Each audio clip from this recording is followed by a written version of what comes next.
je baisse la musique, je baisse la musique. Je suis là, bonsoir. Et je suis là avec presque ma voix, hein, franchement. Un jeudi où mon corps est presque entier. On est tous fiers de moi, bravo.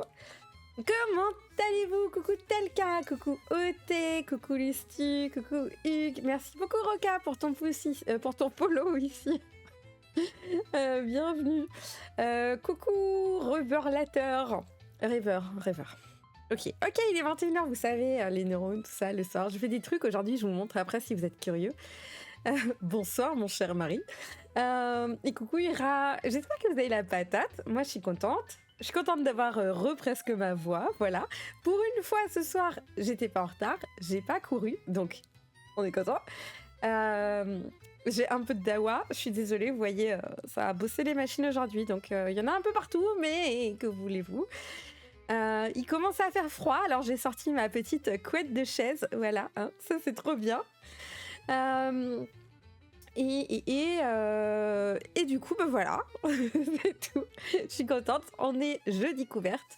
Et le jeudi, soit on fait du React.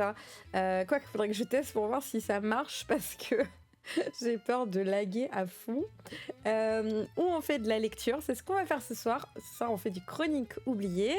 Ou alors, on fait d'autres trucs. On peut faire de l'actual play. Ça dépend un peu. Si je t'ai dit bonjour, Lucie, pas de soucis.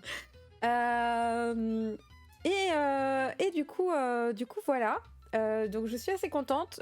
Pour Chronique oubliée ce soir, on va lire les PDF du précédent financement participatif. C'est-à-dire que c'était la campagne qui est sortie et le bestiaire setting. Bien sûr, la campagne, nous, on s'en balèque en solo. C'est pas trop notre kiff dans la vie, hein, voilà, vous connaissez, toi-même tu sais. Mais du coup, le reste est plutôt intéressant et j'ai bien envie de voir ça. J'aime beaucoup cette gamme. Donc, voilà. C'est le petit programme. Et puis voilà, ça commence à se rafraîchir, hein, je sais pas chez vous si c'est pareil. Je me suis fait un genre de milkshake là ce soir, je sais pas ce que ça vaut. C'est pas mal, ça se boit, c'est pas la dinguerie. Mais voilà, histoire qu'on se mette bien. Donc j'espère que vous êtes préparé une petite boisson aussi, que vous êtes confortablement installés bien sûr, parce que ça c'est important. Je viens tout juste d'acheter le livre de base et je ne me suis pas encore plongée dedans. Est-ce que tu sais déjà jouer à Donjons et Dragons? Parce que si c'est le cas, ça va être très facile. Dans le cas contraire, c'est pas le jeu, je dirais, le plus évident. Mais il n'est pas compliqué non plus. Voilà, il demande un petit peu d'investissement. On n'est pas sur une fourchette, je dirais, de 0, c'est vraiment super facile. Genre le plus facile qu'on puisse imaginer. Et 10, c'est le plus compliqué. Je le mettrais peut-être à 5-6 peut-être. Après, c'est pas illogique, donc on comprend bien hein, les bails et tout. Mais voilà, ça demande un petit investissement de lecture quand même. Même si... il y a un supplément, c'est l'Atlas qui est sorti et du coup dedans il y a beaucoup d'autres manières de jouer, c'est hyper intéressant. J'ai fait une vidéo d'ailleurs sur YouTube dessus. Si vous êtes nouveau ici et que vous connaissez pas ma chaîne, et ben voilà, vous avez le lien. Et du coup, en fait, y a des versions plus simples avec les règles ou avec des trucs plus compliqués, voire carrément avec du D&D-like, hein, très clairement. Il fait froid, j'ai la sainte couette avec moi, c'est bien, c'est important.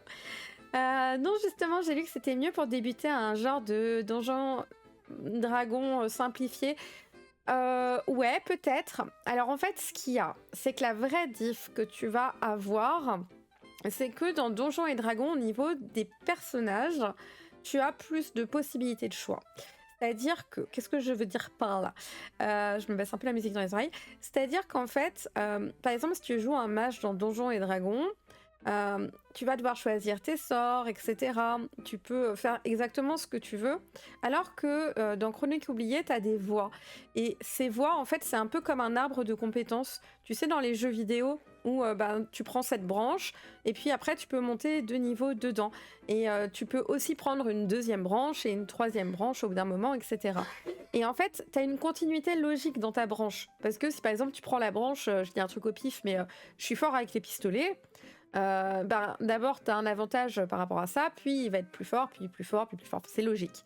Et à chaque fois, bah, tu décides si tu progresses dans une branche ou si tu en attaques une autre. Ou c'est très jeu vidéo, je dirais. Voilà, dans l'idée de ça, on a un peu plus l'habitude. Alors que Donjons et Dragons, tu peux prendre des sorts qui n'ont rien à voir entre eux. Du coup, si tu veux un peu te spécialiser, ça va demander un peu plus de recherche, un peu plus de compréhension, et ça demander de tout lire. C'est moins clair, tu vois. Tu peux jouer un match sur Donjons et Dragons qui est quasiment que offensif ou que boostant ou que je sais plus les termes. Bref, vous avez compris, voilà. Et t'as un autre truc un peu aussi par rapport aux compétences, c'est que dans Donjons et Dragons, t'as des sous-compétences, c'est-à-dire que si tu prends par exemple charisme, tu vas avoir persuadé. Ou alors machin. Et là, t'as pas ces sous-compétences. C'est directement, tu vas lancer dans charisme. Tu vas pas lancer sous un autre truc. Et pour les autres trucs, en fait, quand tu fais ta fiche personnage, ben, faut calculer. Donc, c'est un peu plus long. Après, je trouve que si, c'est plus simple. Mais si tu débutes complètement dans le JDR, c'est quand même un livre avec des règles qu'il faut comprendre puisque ben, tu as des combats au tour à tour, pas obligatoirement, mais globalement, etc. Tu as aussi d'autres façons de gérer la magie. T'as pas les emplacements de sorts comme sur D&D où ça peut être aussi un peu compliqué au début. Donc ouais, si quelqu'un me demande par quoi je commence, effectivement, je dirais que Chronique oubliée est plus accessible. La diff en retour que j'ai, et ça c'est pas une expérience personnelle par contre, merci beaucoup de devenir Game Master pour ta dédicace. Je comprends pas, je sais pas ce que c'est, mais merci. Coucou. Voilà, je sais pas. Qu'est-ce que je voulais dire? Du coup, il m'a perdu. Voilà, c'est encore Julien. Putain, c'est compliqué. On parlait de quoi? La fiche perso, le machin. Aidez-moi, le chat, s'il vous plaît. Hop. Il m'a fait perdre le fil de ma pensée. Oui, donc c'est pas une expérience personnelle, hein, mais on m'a dit que à plus haut niveau, Chronique oubliée, sur le 1, le 2, je sais pas. En fait, comme tu peux moins bidouiller, du coup, c'est un peu moins fun passer un certain nombre de niveaux. Là où D&D, à chaque fois, ben, tu peux ultra bulk tes persos, etc. Après, moi, je fais du solo, donc je suis plutôt lente et je suis pas du genre à avaler les niveaux. Donc c'est quelque chose dont je me suis pas rendu compte. Et en plus, bah, je joue pas en multi, donc finalement, il y a certaines problématiques que bah, d'autres vont rencontrer et que moi, je vais pas rencontrer, en fait, tout simplement. Et je suis aussi plutôt une bille en système.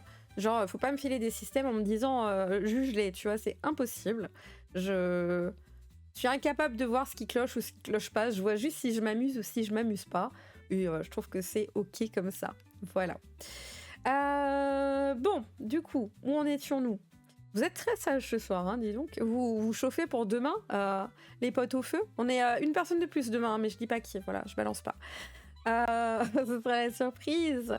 Normalement, hein, voilà, je m'avance pas trop, mais normalement, j'ai bossé cet après-midi pour que ce soit le quoi. C'est quoi les add-ons de ce soir? Du coup, les add-ons de ce soir, on va lire le bestiaire. Voilà, déjà ça c'est sympa. J'ai assez hâte de voir les monstres. Je suis pas une pro des monstres de Donjons et Dragons, donc je peux pas vous faire un comparatif et tout, mais on va les regarder, on va voir s'ils sont intéressants. Ensuite, on va aller voir la couronne de la Cité Franche. Du coup, c'est un lieu. Donc c'est assez intéressant parce que le stream saccade beaucoup pour moi ce soir. Ah, je suis désolée. Est-ce que chez les autres aussi? Du coup, c'est un setting, donc c'est une ville complète dans laquelle tu peux jouer, et ça c'est vachement bien pour le solo parce que ça permet de générer une ville, elle est déjà dispo pour toi.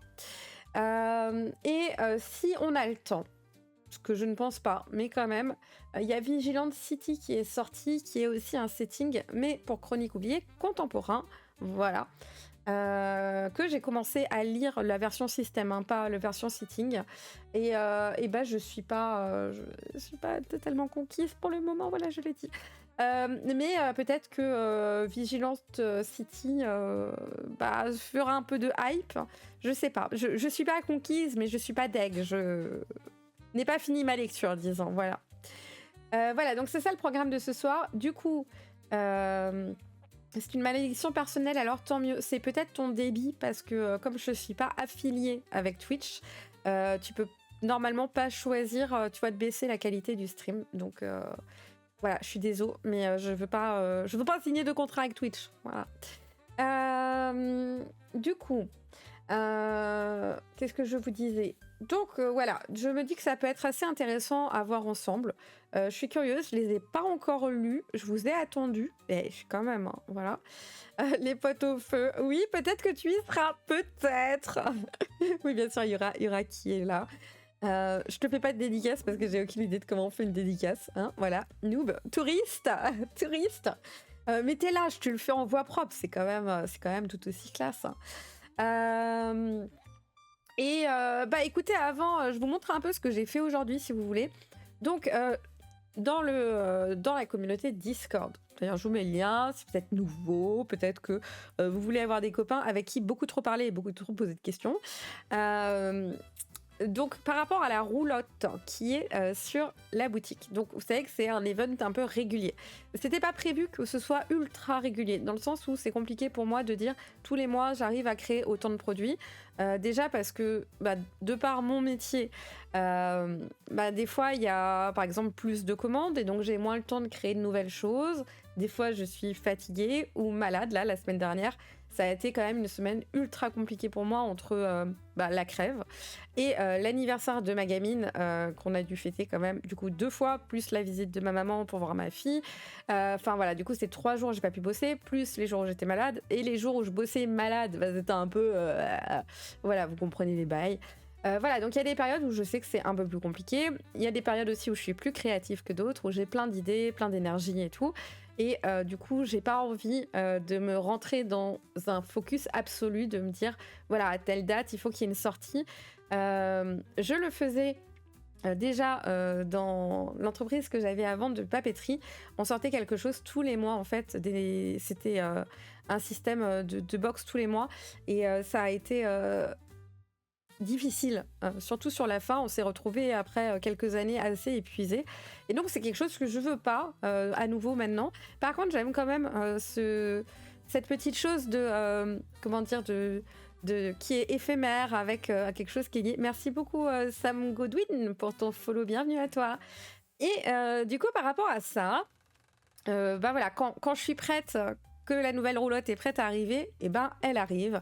Et c'est un peu la surprise, vous saurez pas quand. Après, ça va pas non plus mettre 6 mois en train. Je suis en train de travailler dessus. Et d'ailleurs, je vais vous montrer là tout de suite un peu ce que j'ai fait aujourd'hui. L'occasion de Twitch, c'est aussi un peu de faire peut-être l'envers du décor, de pouvoir parler un peu plus posé de tout ça. C'est quelque chose que j'aime. Donc voilà, je partage avec vous. Alors, attendez, je vais passer sur l'autre caméra. Vous êtes prêts? Ouh, c'est un gros plan, mais ça ira. Ça ira. Donc en ce moment, je travaille. Je travaille du coup sur le métal. J'ai une nouvelle machine pour ça. Et c'est difficile. Voilà, je vais pas vous mentir, c'est très difficile. C'est assez long. Ça me prend pas mal de temps. Et aussi, en fait, la difficulté, c'est que c'est une machine assez industrielle, ce qui fait qu'il n'y a pas beaucoup de ressources sur Internet pour comprendre certains problèmes que j'ai, certaines choses. Donc, il faut aller sur des forums obscurs. C'est compliqué, c'est en anglais. Je souffre un peu, mais j'avance et je vais quand même vous montrer. Du coup, là, je travaille sur des marque-pages et je voulais un petit médaillon. Alors, d'abord, c'est ce qui a raté. Hein. Donc, vous inquiétez pas. Du coup, je vous montre voilà, le premier qui a du coup des soucis, comme vous le voyez. Je trouve que le dessin ressort pas correctement, mais qui est quand même sympa. Après, il y avait aussi des soucis entre la matière de qu'est-ce qui est mangé en fait par la machine, parce que bien sûr, la machine, quand elle va attaquer le métal, elle va enlever une petite partie. Voilà, donc tout ça, c'est des protos. Hein, voilà, c'est pas des trucs qui sont là comme ça sur la boutique. Du coup, j'avais lancé un autre test, donc il y a beaucoup de choses où je vais changer des paramètres, etc. Et comme vous le voyez là, j'ai tenté en fait de faire un nettoyage un peu différent, et du coup on a un peu du noir au milieu, et c'est pas top, mais voilà. Et je vous montre peut-être le plus abouti, mais qui a quand même encore des soucis, donc je sens que je vais encore y passer un sacré nombre d'heures. Voilà. Bon, avec la lumière des lights, c'est un peu compliqué de vous montrer. Je sais pas, j'essaye de trouver un... Ouais. Là, c'est pas mal. Là, vous voyez. Donc, coucou Proxy. Donc, je suis assez contente. On avance hein, quand même d'une pièce à l'autre. C'est toujours long. Il y a des choses à régler. Par exemple, ici, j'avais un peu de métal qui dépassait. Du coup, j'ai poncé. Mais du coup, on voit que ça a été poncé. Même problème ici, vous voyez. J'ai les ongles un peu sales, hein, je suis désolée. Mais j'ai bossé toute la journée. Donc voilà, c'est pas trop loin, mais on avance. Donc voilà, c'est entièrement gravé, découpé, poncé, et ensuite c'est comment ça s'appelle quand on met du produit, voilà, pour faire briller et tout. Je sais plus. Donc voilà, c'était assez long, mais ça avance. Je suis contente. Du coup, ça, ce sera un des produits de la roulotte. Je vous ai pas dit hein, le thème de la prochaine roulotte, mais peut-être que vous commencez un peu à voir où je vais en venir. Je vais vous montrer l'autre. C'est un tout premier essai et du coup, c'est plutôt raté. Mais bon, on avance.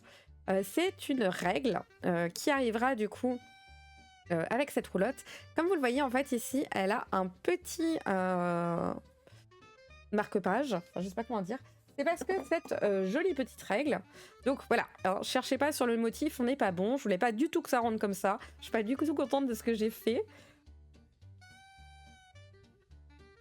Oui, effectivement, c'est une roulotte nécromancien, c'était pas trop galère, j'avoue.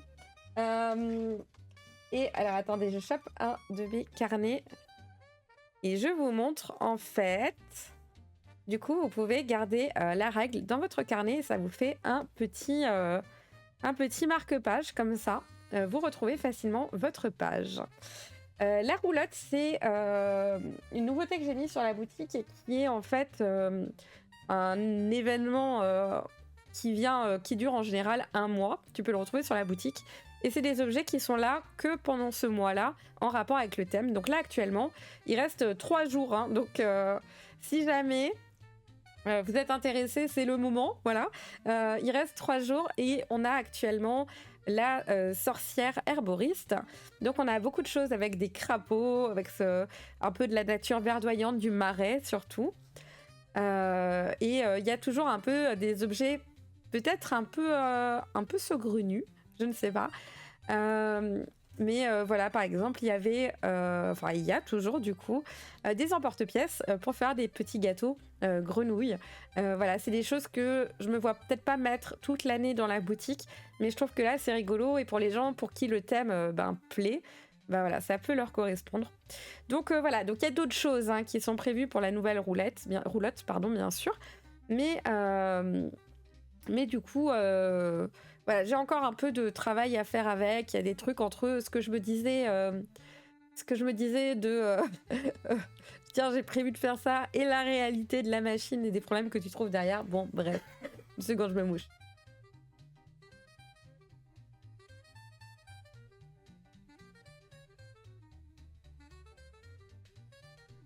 Au Baron samedi, je ne connais pas. Après, c'était pas un motif définitif. Hein. Vraiment, c'est des fois je travaille sur des motifs juste pour pouvoir un petit peu avancer en fait et faire des tests sur des petits détails et tout.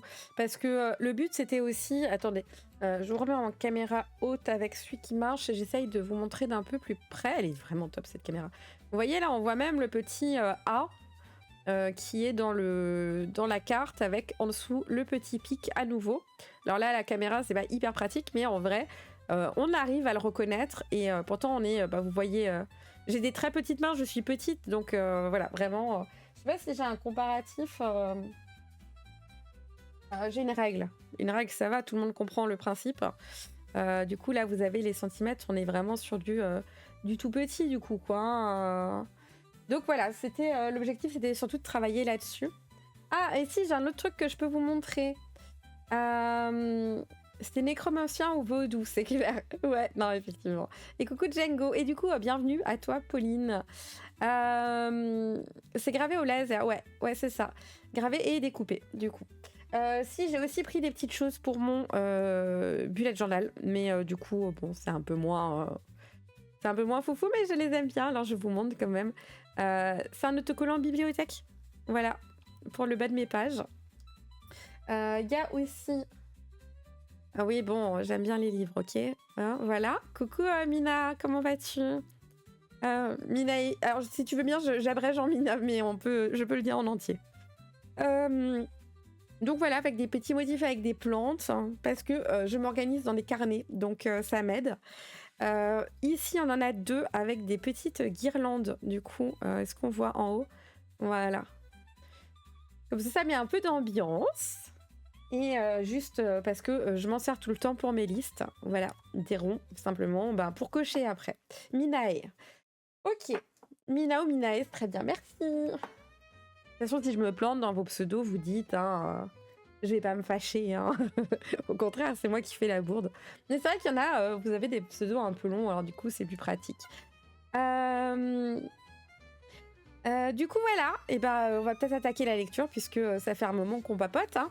Mais je voulais un peu vous montrer et tout ça, ça m'a pris l'après-midi.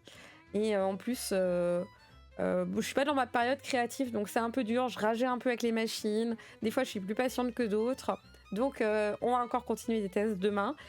J'ai aussi préparé la vidéo qui sortira dimanche, du coup sur YouTube. Et cette fois, c'est une vidéo pour apprendre le solo de A à Z avec le jeu Donjons et Chatons. On l'avait préparé ici un jeu découverte. Ça y est, j'ai fini le montage. Il me reste juste à rajouter quelques petits textes pour que ce soit bien clair. J'espère qu'elle est bien. J'avais un peu la crève quand je l'ai tournée, mais j'espère que c'est quand même clair pour les gens. Je sais que celle sur D&D, elle avait quand même pas mal aidé. Donc voilà, je croise les doigts. Et d'ailleurs, là, une des prochaines vidéos de A à Z, ce sera sûrement Chronique oubliée, mais j'avoue que j'avais vraiment envie cette fois de faire autre chose, parce que c'est vrai que D&D et Chronique oubliée c'était un peu le même style, parce que mine de rien tu fais du Medfan avec voilà un petit peu les clichés et tout. Et du coup, Donjons et Chatons, ça a changé. Je me suis dit, les gens qui veulent se lancer, souvent ils commencent par D&D parce que c'est celui qu'ils connaissent. Et là, on a vu qu'il y a beaucoup de gens qui sont lancés là-dessus avec Donjons et Chatons. Et je me suis dit, c'est bien parce que c'est accessible. Le visuel, il est sympa. Enfin, voilà, il y avait vraiment beaucoup de choses. Et je me suis dit, peut-être des gens qui se disent, je suis un peu réticent à Donjons et Dragons parce que je trouve ça un peu violent ou que c'est pas ce genre d'aventure que je veux vivre. Et là, avec Donjons et Chatons, du coup, ça donne une vraie alternative. Et derrière, on va quand même faire Chronique oubliée, c'est sûr. Alors du coup, est-ce que ce sera la prochaine ou après, je sais pas, mais c'est une des prochaines, c'est sur la liste. Allez, on est parti pour la lecture, qu'en pensez-vous? Alors, on va s'extasier devant des bêtes imaginaires. J'espère que vous êtes prêts comme moi. Mon écran est toujours rapproché, donc on souffle, on est content. Et du coup, on est parti. Alors déjà, jolie couverture, hein, voilà. Tous deux roses vêtus. Ça va, vous êtes bon en caméra, tout ça? Ouais, c'est tout bon. On va attaquer. Donc là, on va vraiment enchaîner sur des bêtes et des bêtes et des bêtes. Non. Mais enfin. Genre mon mari derrière, là, avec un ballon comme ça et une épine. Mais enfin. C'est pas sage. Ne me fais pas hurler, tu vas tuer les oreilles des gens, hein. Ils vont pas supporter, hein. C'est la team de la boîte d'initiation de l'autre jour sur la couve. Ah oui. Effectivement. J'avais même pas fait attention. Ah, t'as l'œil, Pauline, hein. Du coup, qu'est-ce qu'ils nous disent? Après le livre des règles et l'atlas. L'atlas, hein, vraiment banger, hein. Prenez l'atlas. Et d'ailleurs, je cherche mon mouchoir. Si vous débutez, n'oubliez pas, Chronique oubliée, le PDF, il est gratuit pour apprendre à jouer. Donc, profitez-en, c'est chouette de leur part. Ils savent que derrière, ils ont une gamme qu'ils peuvent vendre, donc c'est très positif. Ça aide tout le monde, et quand on se lance et qu'on a un petit budget, ou qu'on a envie de voir si ça nous plaît, c'est tip top.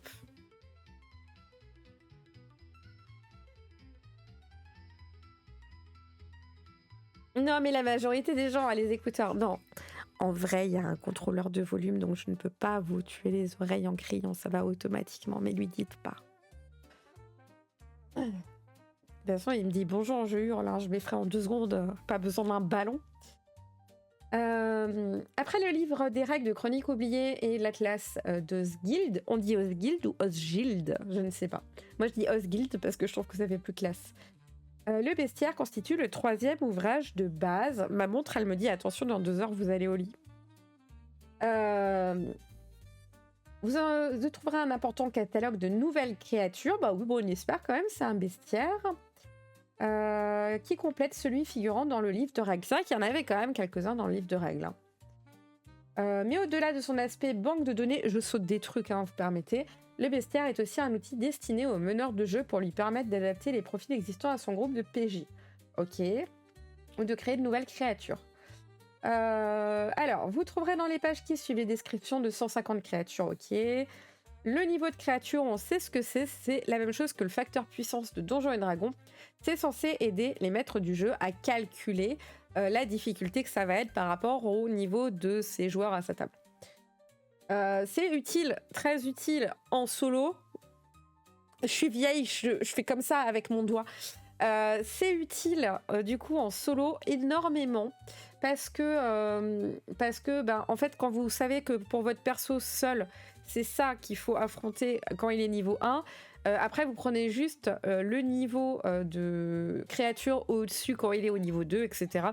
Donc une fois que vous avez trouvé le bon palier qui correspond au niveau 1, après vous allez juste augmenter, vous êtes tranquille. Alors, créatures vivantes, il s'agit des animaux, y compris les insectes, même géants. Ok, très bien. Humanoïdes, donc c'est des humains. Et coucou Loïc, comment tu vas? Créatures végétatives. Du coup, elles ne respirent pas et sont immunisées aux maladies et aux poisons. C'est étrange, non? Ou est-ce que c'est moi? Mais les plantes, elles peuvent être empoisonnées. Selon leur intelligence, elles peuvent être immunisées aux attaques mentales. Créatures non vivantes. Ces créatures ne respirent pas et sont immunisées aux maladies et aux poisons. Attendez, faut que je me mouche fort, il y en a marre. Voilà, il y en a marre. J'arrive pas à faire disparaître sur cette truc ma caméra. C'est nul, bah regardez-moi me moucher.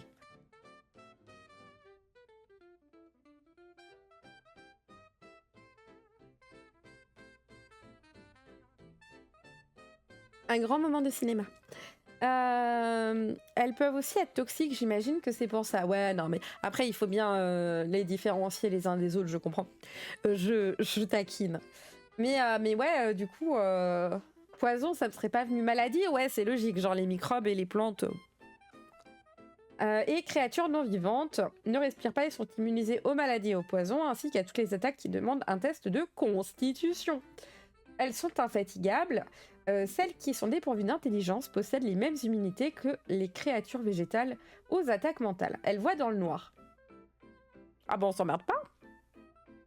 Ok, du coup on a les tailles, ça va, on connaît.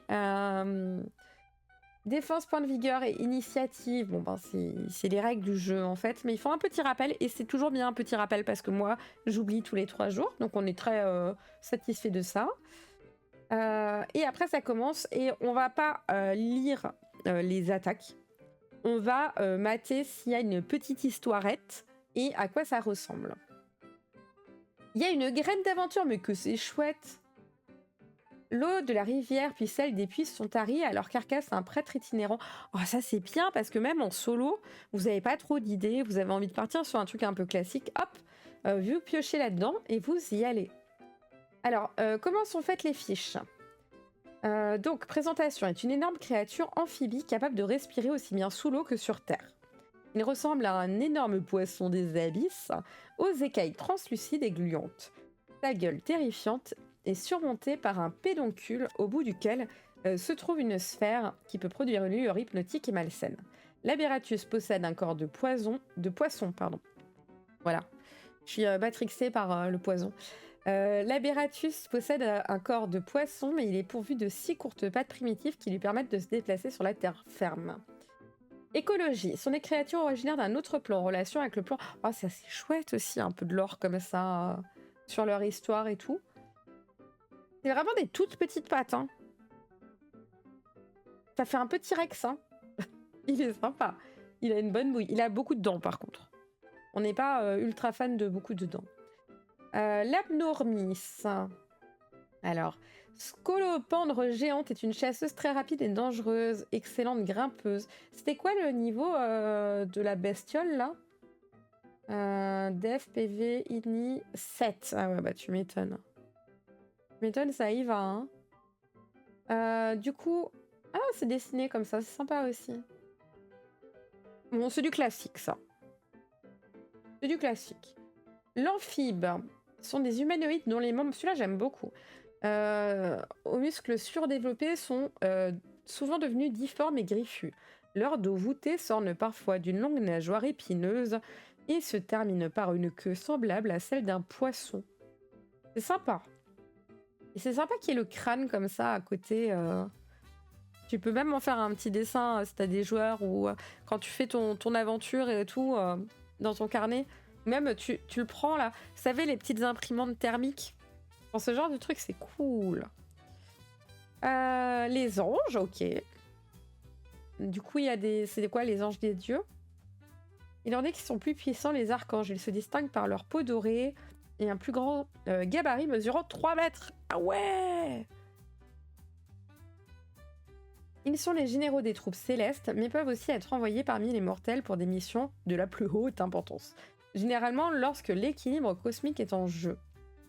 Plumes d'ange. De nombreux charlatans vendent des plumes d'ange qui sont censées porter bonheur. Je vous rappelle, on lit des trucs normalement. Si vous êtes joueur à une table de chronique oubliée, peut-être restez pas. Hein. Enfin, venez pas me dire après on a dû jouer méta. Hein. Porter en talisman une plume intacte permet d'obtenir un dé bonus pour résister à un pouvoir maléfique. Oh, c'est classe. Ok. On regarde que quand il y a des dessins. On est comme les enfants. Animal électrique. Il me fait penser à un mob de Monster Hunter. Donc on a le lézard cornu. Il a de l'électricité qui passe, là c'est mignon. Est un lézard de couleur verte le jour et bleu la nuit. Trop cute. Comme tous les animaux électriques, il possède 2 cornes générant un arc électrique et mesure 30 cm. Oui, c'est pas trop grand. Hein. Limace électrique. Cette limace géante d'environ 50 cm de long émet des arcs électriques entre ses 2 plus grands pédoncules. Pédoncule, c'est un super mot, voilà, je le dis. Je le pense. Ma philosophie, voilà. Contrairement à la limace commune, ses yeux sont placés sur les 2 petits pédoncules placés plus bas. Ok, très bien. Ensuite, on a les animaux géants. Les animaux, c'est bien hein, pour les familles. Hein. N'hésitez pas à taper dedans. Peut-être pas les géants parce que c'est un peu cheaté, mais... Aigle géant, aigle colossal. Combien il mesure? 30 mètres. J'essaye. Genre, le cerveau qui bug, je calcule combien ça fait 30 mètres. Ça fait beaucoup en vrai, 30 mètres. Facteur puissance, enfin, niveau créature 10. Ouais, bah tu m'étonnes. Ah ouais, d'accord. Ah, c'est un éléphant, ça. Ok. Jamais je croise ça. Faut compter en étage. Mais même en étage, je sais pas combien ça fait. J'ai essayé de compter en étage dans ma tête, mais ça n'a pas marché. J'avoue. 2 étages égale 5 mètres. Ok. Ça fait 15 nains de haut. On a tous des valeurs de comptage très particulières. Mais j'arrive pas à voir quand même 12 étages combien ça fait. Genre, j'arrive pas à me l'imaginer comme ça. C'est une baleine bleue ou 6 voitures, l'une derrière l'autre. Oh, tout le monde compte autrement. Anguille électrique géante. Hein. Araignée géante, ok, très bien. Bon, là, il y a d'autres petites choses. Coucou, Albator. Comment ça va? Autruche géante.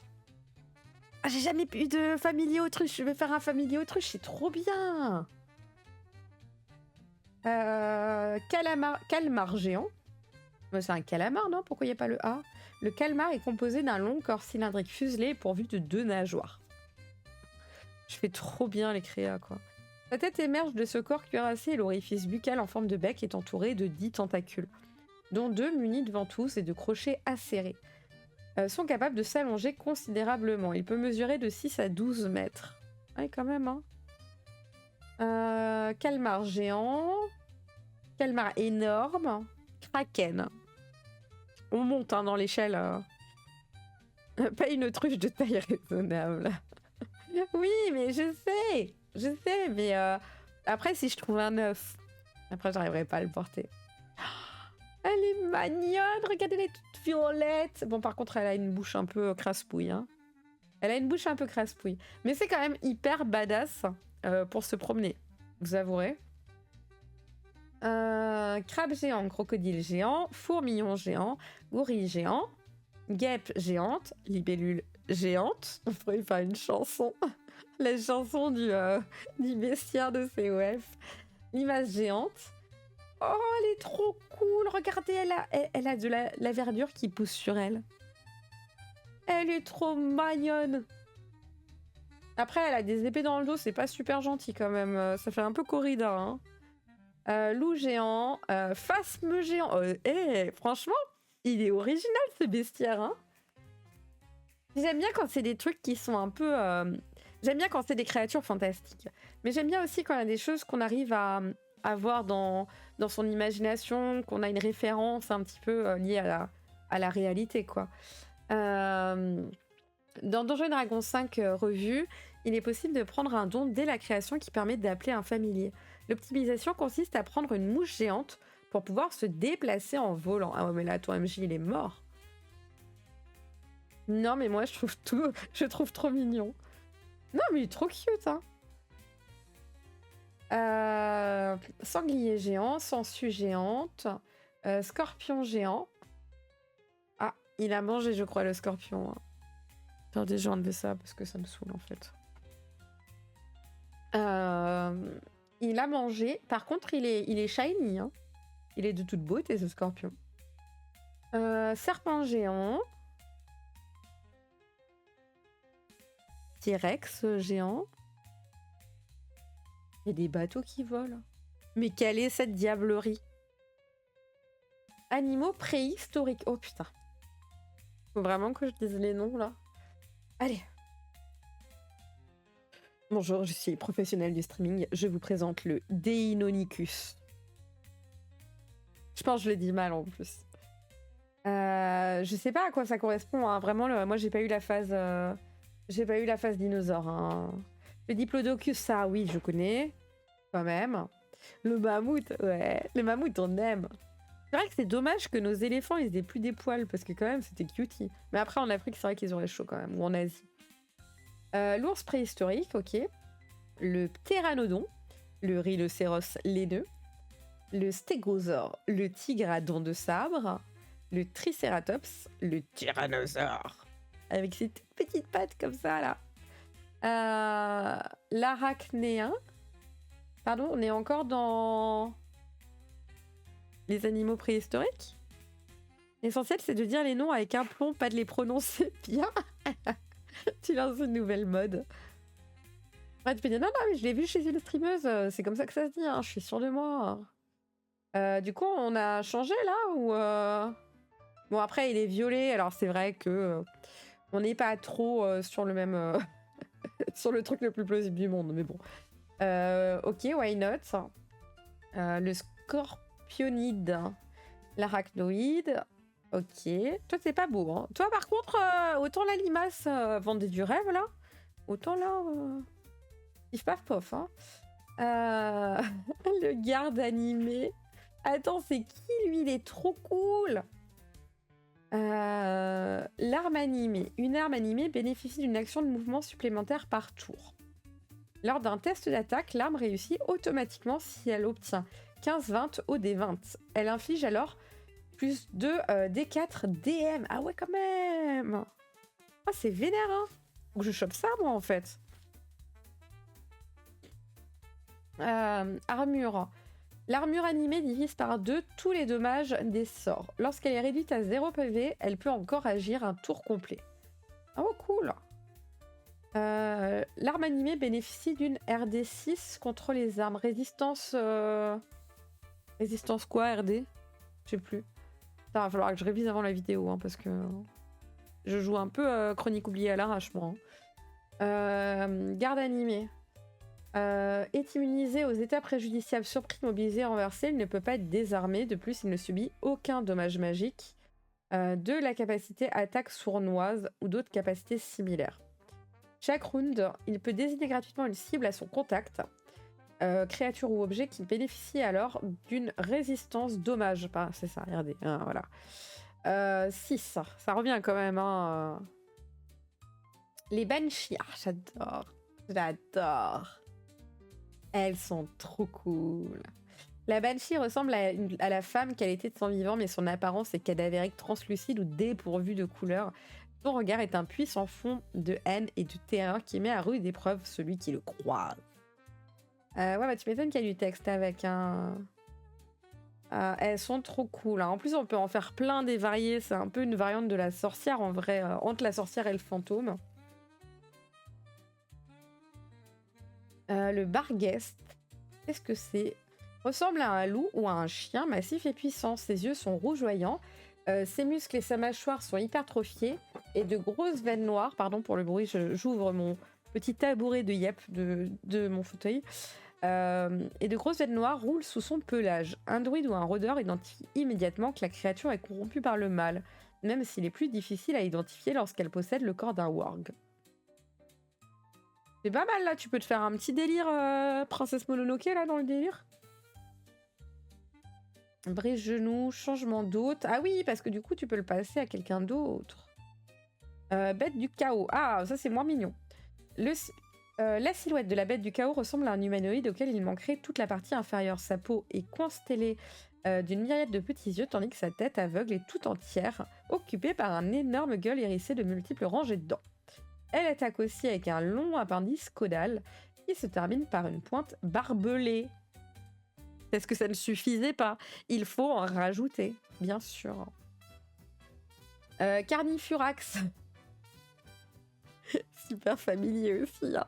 Et on va pas se mentir, on prend. Hein. Un lapin, vous êtes sérieusement en train de me dire qu'un lapin vous a mis en fuite? Mais madame, c'est un carnifurax. Même le nom, il est cool. Carnifurax.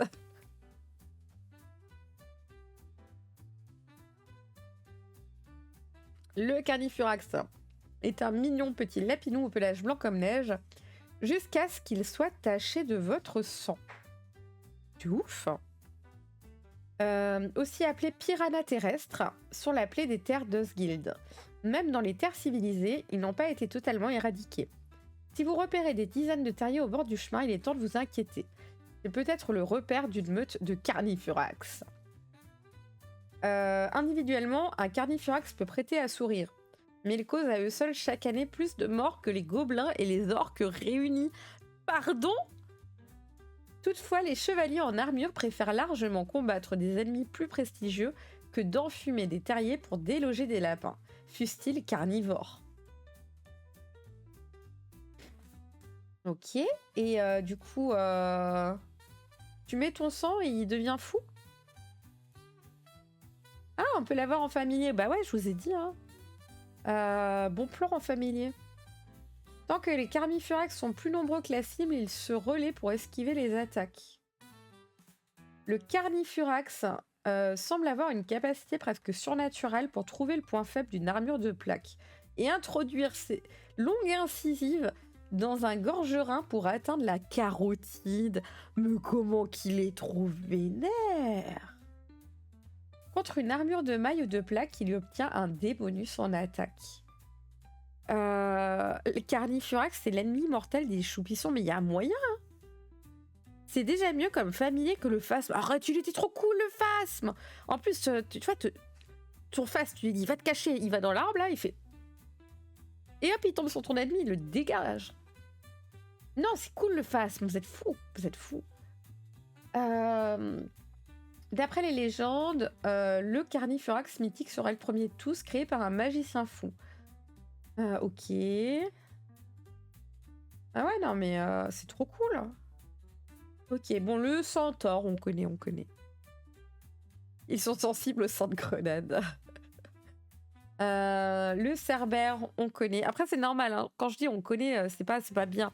Genre, dans un bestiaire, t'as besoin d'avoir des trucs classiques. Et ce qu'on a envie de voir là, ce soir, c'est de trouver quelques petites choses un peu originales. Là, je m'affaisse dans ma chaise au fur et à mesure des lives, hein, tout le temps. Le champignon géant. Ça, on aime. Grave stylé, Lilu du Cerbère. Bah, il a pas de peau, quoi. Hein. Pauvre bête.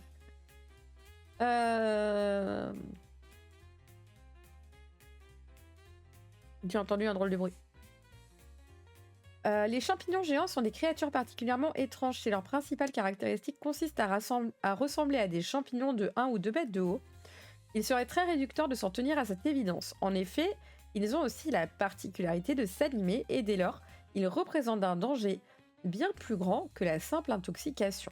Toutefois, les champignons géants sont incapables de se déplacer. Ils vivent et meurent là où ils poussent. Ok. Du coup, on a champignon hurleur, champignon à lame. Il tourne sur lui-même à la façon d'une toupie en projetant les lames incrustées sous son chapeau. Il est vénère, hein.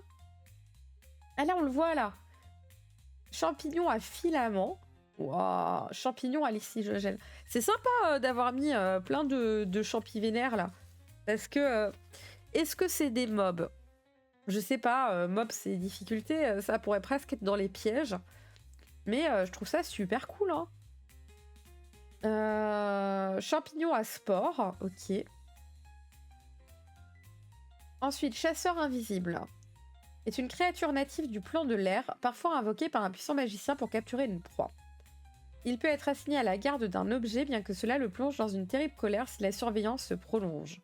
Après sa mort, le serviteur invisible devient visible et révèle alors la vérité. Le cadavre est semblable à la version asexuée d'une harpie aux ailes de chauve-souris, dont le visage serait lisse et dépourvu de traits. Le cadavre se transforme en courant d'air à la fragrance de lilas après un des 6 rounds.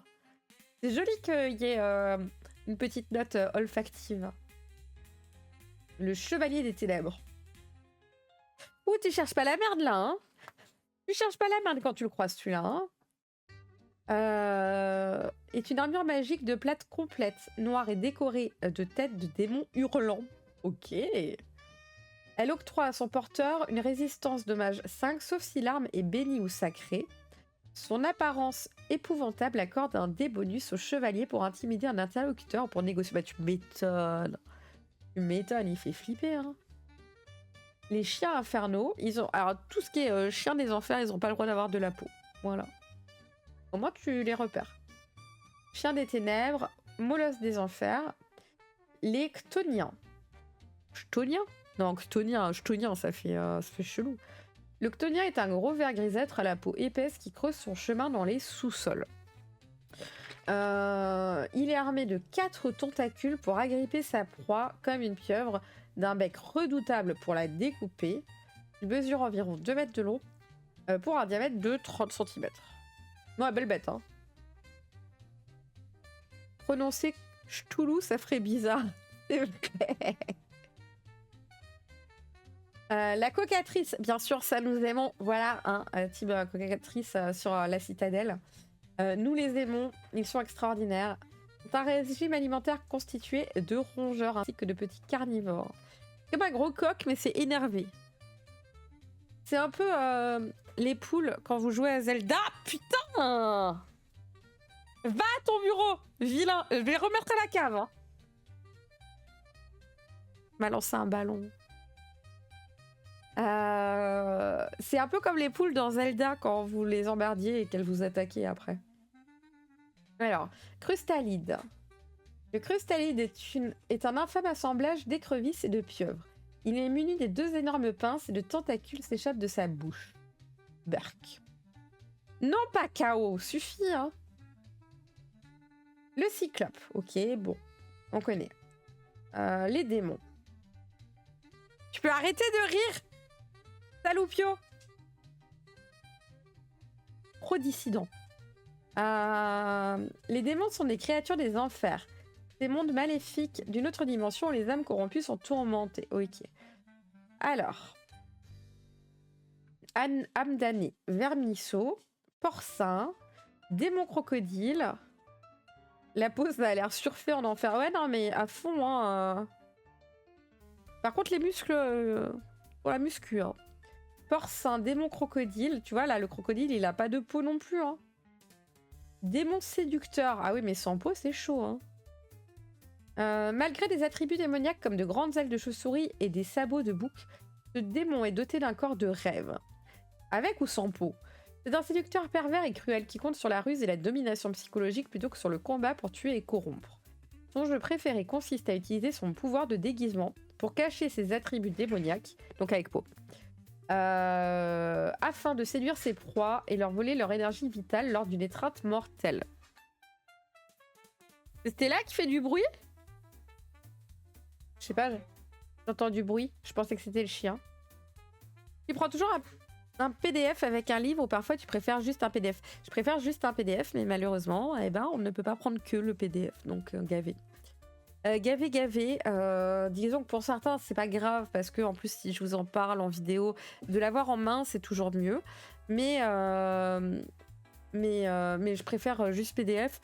Et en fait j'ai un iPad et du coup pour lire bah, c'est vachement bien quoi, c'est la bonne taille, je les ai toujours avec moi. En fait vraiment team PDF maintenant. Je pense même que je vais virer des physiques. Le démon séducteur peut changer de sexe à volonté. Il adore se servir de son pouvoir de séduction pour pousser les âmes à la luxure. Plus la personne est chaste, plus le défi est excitant. Et après, il leur bouffe leur énergie vitale. Voilà. Il est trop chaud en enfer, c'est pour ça. Oui, enfin, t'as chaud des muscles aussi. Démon vautour, démon crapaud, démon insecte, démon gorille. Why not? Il a de la peau. Je crois. Peut-être pas là. Salut Stella. Mais oui, ça c'était mon chien. Oui, j'ai mon chien, ça. Il dort sous mon bureau, mon toutou.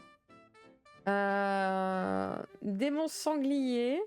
Démon scolopendre aussi, il a de la peau, là. Seigneur démon. Destrier des ténèbres. Oh, chouette monture, ça, hein. Qu'en pensez-vous? Ça s'adapte, hein. En plus, je vous rappelle, enfin, si vous avez débuté le JDR, genre plutôt récemment et tout, il y a un livre qui est dispo en PDF encore, qui s'appelle... Attendez, je sais plus le nom. Est-ce que je l'ai rangé là? Non, bien sûr, je l'ai pas rangé là. C'est pour, avec Chronique oubliée, pour choper des animaux à domestiquer. Alors, si quelqu'un l'a avant moi le titre, qu'il le donne parce que je ne me rappelle plus. Je ne sais plus. Je sais pas où je l'ai rangé. Est-ce que je l'ai rangé dans Donjons et Dragons plutôt peut-être? Non, absolument pas. Monstrueusement mignon. Ouais, merci. Merci beaucoup. Il y a un démon canard. Coucou canarateur. Et j'ai pas vu passer. Et je suis d'accord hein, sur le tort. Je suis d'accord. Du coup, Monstrueusement mignon vous propose des tips et des petites règles pour choper un animal de bébé, œuf, machin, à comment le trouver, comment l'attraper, comment tuer les parents ou le kidnapper, comment l'élever, comment le nourrir. Et c'est marrant parce que y a des trucs c'est ultra basique et t'as des trucs c'est hyper compliqué, genre tu kidnappes un dieu. Du coup, faut le nourrir avec des villages. Parce que quand il va grandir, genre imagine t'as Cthulhu, faut le faire bouffer hein, quand même le bestiau. Hein. Donc c'est assez drôle.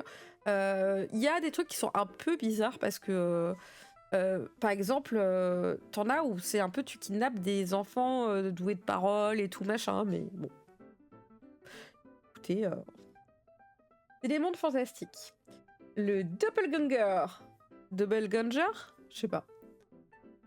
Habituellement, un doppelganger possède l'apparence de n'importe quel humanoïde de taille moyenne. Sous sa véritable apparence, c'est une créature humanoïde à la peau grisâtre, dépourvue de traits et de pilosité. Mais les rares personnes à l'avoir observé sont celles qui ont vu le cadavre. Et encore faut-il faire vite car ces créatures malléables se transforment en eau peu de temps après leur mort. Faut commencer par le vacciner chez les Veto. Coucou nos mames, excuse-moi. Et bonjour, mais il n'y a pas de souci. Ouais, parce que vacciner Cthulhu, c'est un bordel, hein, à mon avis. Hein. Les illustrations sont chouettes, hein, ouais, effectivement. Elles te mettent tout de suite dans le mood d'imagination. Donc lui, il copie, en fait, hein, c'est tout. Hein. Les dragounets. Oh, il est un peu dodu, monsieur le dragon. Il a des toutes petites pattes. Je crois que je l'aime pas trop, celui-là. Il est chelou. On dirait un peu qu'il a une forme de poule, d'autruche, mais on a un peu grassouillé. Le dragon décale, exactement, exactement. Non, mais pourquoi pas, c'est rigolo, ça change.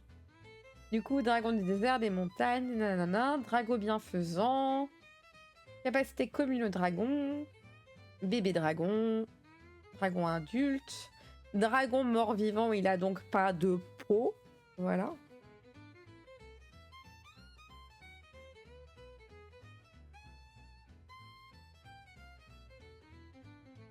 Désolé, hein, le reste de rhume. Le Drortu, ok. Dragon tortue, quoi. Clac, clac, clac, les petites dents. Dryade. Ah, ça c'est cool, j'aime bien ça aussi. Est une femme svelte très fin. Elle pourrait passer pour un elfe sans les quelques indices qui la trahissent. Comme ses cheveux verts. Ah oui, c'est... Les dryades sont souvent nues, mais elles confectionnent des vêtements de feuilles pour interagir avec les humains. Lorsqu'elles prennent conscience des regards qu'elles provoquent, elles doivent se battre, elles utilisent des armes rudimentaires. Est un esprit des arbres incarné. Ça fait toujours des histoires rigolotes, ce genre de personnage-là. L'écosaurus. C'est space. C'est space de fou. Élémentaire d'air, d'eau. Bon, ça, c'est les élémentaires, on connaît. Elfe des bois. Sympa de le mettre, parce que c'est bien utile quand tu croises des ennemis et tout, d'avoir des vivants comme ça, des humains, enfin... Pas des humains, mais des humanoïdes. Elfe des profondeurs, d'accord, ils ont quand même les drôles aussi. Je connais pas tout le lore de Chronique oubliée. Je connais pas le lore en fait de Chronique oubliée, donc je sais pas ce qu'ils ont en commun avec l'autre. Esprit guerrier, ok. Est un adversaire redoutable capable de posséder le corps de la plupart des humanoïdes et de le transformer en véritable machine de guerre. Les capacités offertes par la possession sont si brutales que le corps du malheureux est totalement disloqué au moment où l'esprit quitte son corps, putain. Ok, fantôme, très bien. Farfadet et fée, ça on aime. On aime le plan de la féerie. Fourmi de fer, fourmi de cristal. Ces fourmis rouges de la taille d'un mouton possèdent une carapace en métal de couleur rouille. Pour la renforcer, ils ont besoin de se nourrir de métal. Pour cela, ils produisent un acide corrosif qui fait rouiller le fer, qu'elles peuvent ensuite dévorer. Lorsqu'elles sont affamées, elles n'hésitent pas à se jeter sur les PJ qui portent des objets en métal en attaquant en priorité les plus lourdes armures. Et c'est quoi cristal du coup? Il est constitué d'un gros bloc cristallin de multiples facettes. Les blocs sont opaques, peuvent être noirs ou rouges, les fourmis rouges sont plus agressives.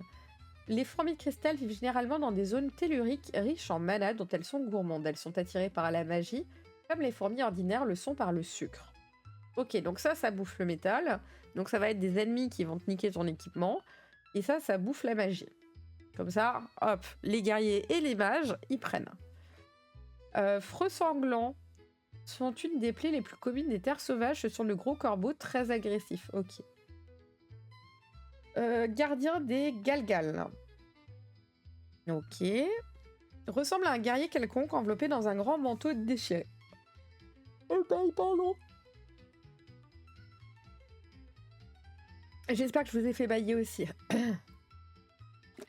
De plus près, sa position courbée, ses membres décharnés, sa peau grise, ses yeux totalement noirs, et enfin la lame de son épée parcourue d'étincelles des ténèbres ne laisse aucun doute sur la nature. Sont des revenants de nature maléfique. Oh, ok, c'est ça que je voulais savoir.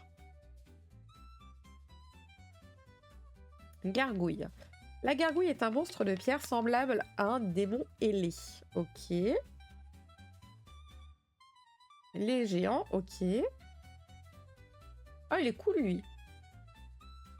Faudra que je montre à mon mari, celui-là. Il va bien l'aimer. Il est sympatoche. Le génie. Les génies ressemblent à des humains de très grande taille. Ils ont une musculature harmonieuse. Bah oui, tu m'étonnes. C'est quoi, ça? Golem de pierre. Ok, bon, les golems, on connaît. Hein. Ah, ça, c'était sur le financement, je crois, non? Je ne suis pas fan non plus, ouais. Ouais, c'était pas... Harpie. Ah non, on les a déjà vus plus cutie. Possède un buste de femme dont les bras auraient été remplacés par des ailes et ses jambes se terminent par de terribles serres d'oiseaux de proie. Après, c'est logique qu'elle soit comme ça en vrai. Hein. Hippogriffe, non. J'aime pas les hippogriffes. C'est trop bizarre les chimères comme ça. Ça me plaît pas, je sais pas. Ça me sort du truc, je trouve ça tellement what the fuck de c'est juste mélangé. Je préfère quand un mob... Bon après c'est dans le lore, hein, je sais que c'est utilisé dans ces jeux et tout. Mais je préfère les mobs quand ils sont ou plutôt classiques, peut-être un peu modifiés, ou full fictifs. Mais c'est vrai que prendre deux trucs et les mélanger pour faire un hybride, je trouve toujours ça un peu bizarre. Les hobgoblins. Les lézards, ça on connaît. Hein. Les hyènes des profondeurs. Les carcailloux. Ah, les carcailloux sont l'une des 7 plaies libérées sur Osgiliath par la déesse GN après le grand cataclysme. Les carnifurax et les freux sanglants en étant deux autres. Un carcaillou ressemble à un gros rat de 50 cm de long recouvert de plaques de pierre. Ils se nourrissent de pierre, les plus grosses pattes étant pour eux comme une pomme bien croquante. Et la pierre de taille solide et sans défaut, un mets auquel ils ne résistent pas. J'aime bien les hippogriffes, mais surtout c'est nostalgie d'Harry Potter, je comprends.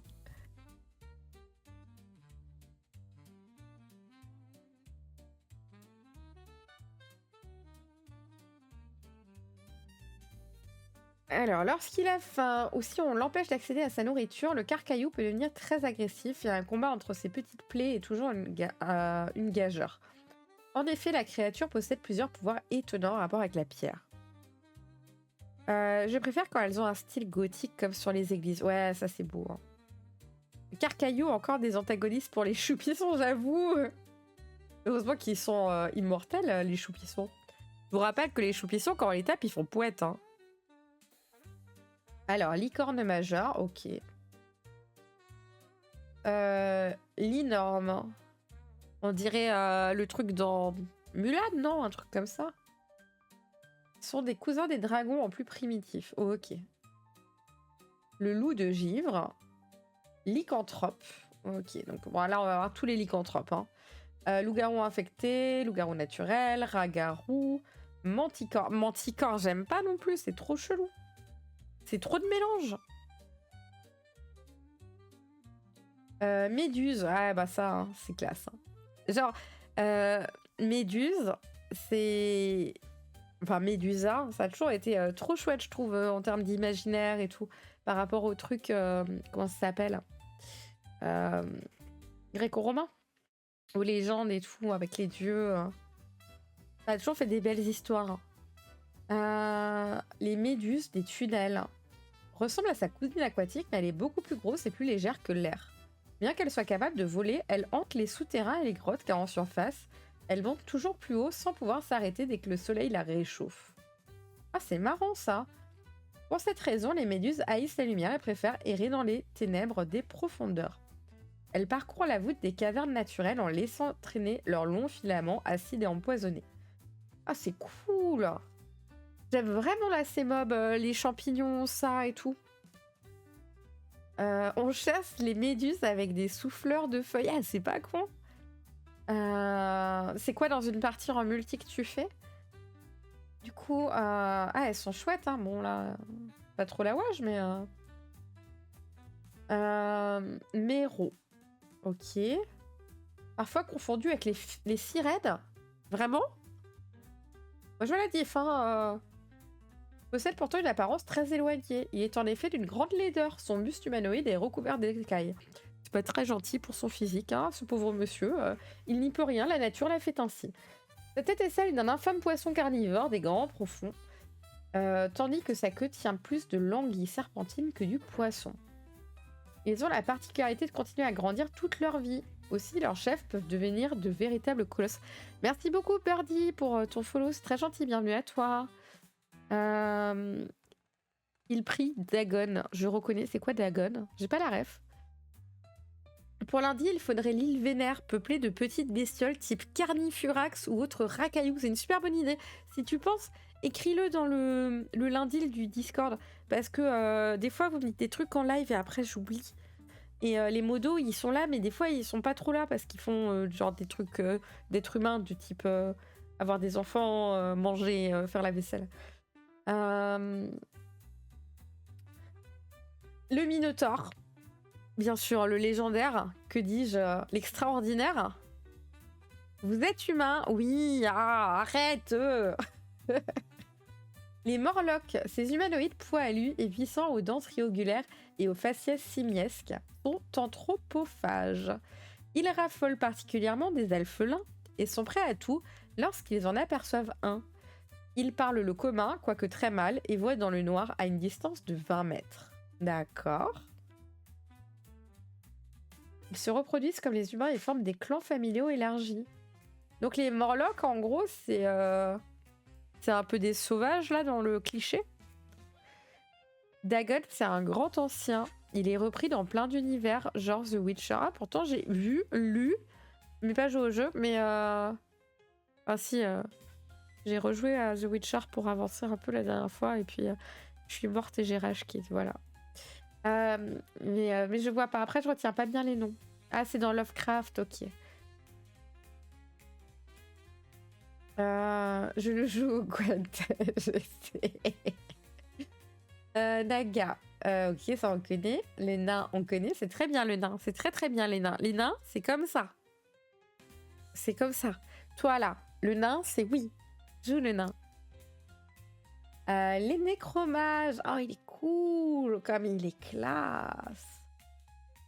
Ils sont maléfiques. Oui, bon, on se doute un peu. Ça se voit. Hein. Le monsieur a pas l'air de t'offrir une tisane. Le nécrocrâne n'est plus qu'un crâne autour duquel flottent quelques cristaux magiques. Très bien. C'est le stade ultime de l'évolution d'un nécromage. Les cristaux renferment la mémoire du sorcier et sont ses biens les plus précieux. Des sauvegardes contre l'usure du temps qui lui fait tout oublier. Tant qu'une de ces pierres subsiste, le nécrocrâne peut survivre à la destruction et se reconstituer quelque temps plus tard.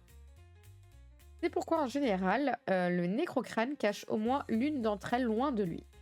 Pour chaque pierre détruite ou trop éloignée de lui, le sorcier perd une partie de sa mémoire. C'est cool ça. Tu sens la quête, hein. Crâne plus feu égale cool. Nuée de bestioles. Ok. Les nymphes. Les nymphes est une femme d'une beauté à couper le souffle, si éblouissante qu'elle en est littéralement aveuglante pour le commun des mortels. Comme la dryade, la nymphe est un esprit de la nature, mais elle est attachée à une mare, un lac ou une cascade. Si l'eau vient à être polluée, elle est affaiblie. Et si elle vient à se tarir, la nymphe meurt. Pas cool. Contrairement aux dryades, les nymphes ont une contrepartie masculine, les potamois. Pardon. Les potamois. Magnifiques athlètes attachés pour leur part à une rivière ou à un fleuve. Les potamois. On les trouve généralement près de la source ou de l'embouchure du cours d'eau. Les nymphes et les potamois parlent l'aquarien et le commun. Ok. L'ogre mage, ok, très bien. L'ombre, on sait ce que c'est. Pagure géant. Ah, c'est un Bernard l'ermite, mais dans un tronc d'arbre. Ah, c'est pas mal. C'est cool. Ça ressemble au crâne feu de D&D, mais en plus travaillé. Je le connais pas. J'ai jamais lu le bestiaire de D&D parce que... je sais pas. Je voulais pas me spoil et au final... je prends au pif ce que j'affronte en fait. Souvent sur le site AidDD. Pégase. Trop choupi le pagure. Ouais, mais il fait un peu Bernard l'ermite. Je suis pas trop bestiole d'eau. Hein. Mais c'est vrai qu'il a des belles couleurs. On dirait qu'il a un petit collier, mais je pense que c'est pour bouffer des gens. Le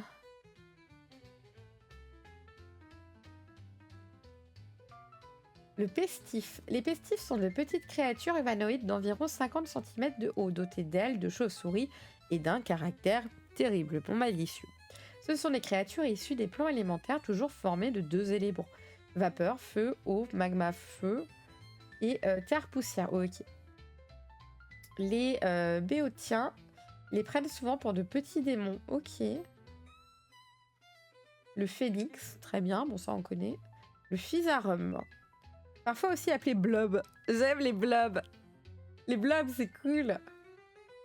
Sont des organismes rampants sans conscience qui absorbent leur proie. Blob. Le pestif est sublime, on dirait une fée faite pour l'adolescent rebelle qui est en bois. C'est vrai, hein, c'est très très beau. Il y a ce côté aérien en fait, hein, qui est bien retranscrit. Hein. Puis c'est rigolo un peu ces trucs qui sont pas spécialement méchants mais malicieux. Pas la même chose quoi, c'est juste des petits cons en fait. Physarum dévorant. Il est beaucoup plus rare. Attends, c'était quoi le blob? D'accord. Et il s'agit d'une abomination. Il est généralement provoqué par la mutation d'un grand physarum, mais les sages ne savent pas ce qu'il produit. On a parlé de villages entiers dévastés durant la nuit, dont tous les habitants auraient été dévorés. Ah ouais, ça déconne pas. Hein.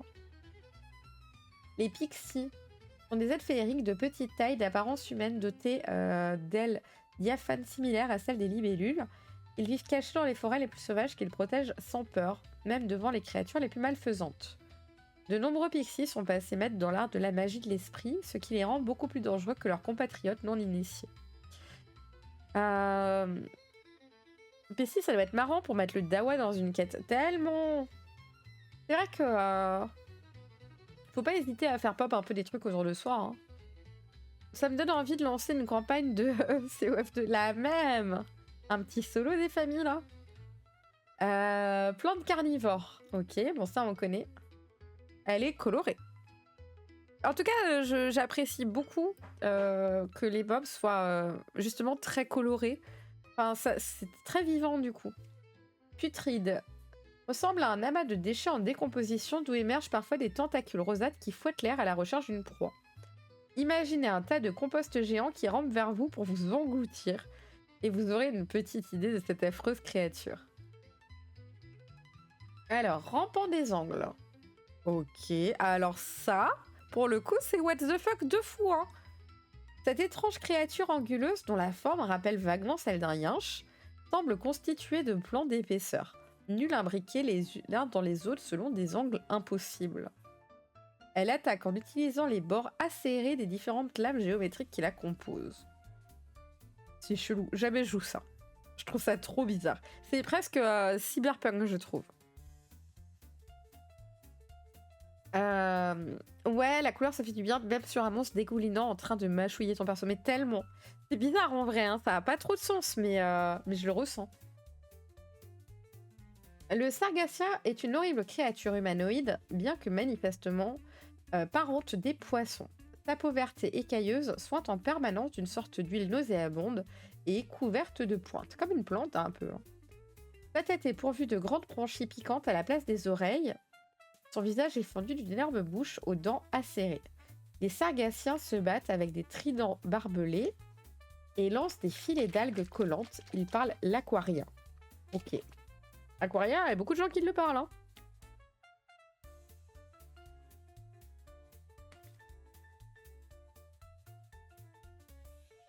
Alors, le...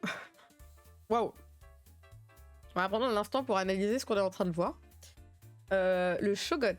Un shogot est une masse informe dont le corps flasque se transforme en permanence, tantôt s'écoulant, tantôt se contractant, laissant apparaître et disparaître de façon aléatoire une multitude de globes oculaires. C'est dégueulasse. De bouche et de vin, des plaintes et des marmonnements. Des marmonnements. Bah oui, je sais pas pourquoi j'ai bugué. Incohérents émanent de cette multitude d'offices pourvu de dents jaunâtres qui lui servent aussi à aspirer les fluides vitaux de ses victimes. Berk. Alors, le similours. Le similours est un humanoïde brutal situé au croisement entre un humain, un singe et un ours. Ok. Il possède la silhouette trapue et les oreilles rondes de l'ours, l'ombrale faciès du singe et enfin la force incroyable de sa double parenté. Il mesure en moyenne 2,10 m pour 200 kg. Ah ouais, c'est vénère, hein. La sorcière... Non! Non! Nous ne sommes pas d'accord sur la sorcière. Elles sont cuties, les sorcières. Les sorcières sont de terribles créatures de contes de fées destinées à faire peur aux enfants. Ils ont bien raison d'avoir peur car les sorcières et leurs sordides pratiques existent bel et bien. Leurs mâchoires proévidentes, leurs longs doigts crochus munis... Mais normalement elles ont le manteau pointu, non, qui remonte plutôt que... Là ça fait un peu quadruple menton. Ils varient selon leur milieu d'origine. Leur sorcière ressemble à une guenaude. Ouais, c'est ça. Même les guenaudes sont plus jolies. Bah lui, on l'a vu. Spectre. Un spectre est un mort-vivant intangible qui ressemble à ce qu'il était de son vivant. Je suis sûre qu'on l'a vu et qu'on l'a lu. Et c'était pas cette définition-là. Ils ont mis la même image pour les deux. Le sphinx. Ok, chelou. Le stick. Le stick est une affreuse petite créature couleur verte de 30 cm. Je ne sais pas pourquoi ils se sont fait chier, parce que littéralement, tu mets des moustiques normaux, ça casse les burnes à tout le monde. Ok, voilà. Tout le monde. Pas besoin qu'ils se fassent 30 cm. Hein. Genre là, tout petit qui te font bzzz à l'oreille toute la nuit, c'est bon. Hein. Le sylvadia. Ok. Le tardigrade. De loin, il est facile de confondre le tardigrade avec un énorme ours.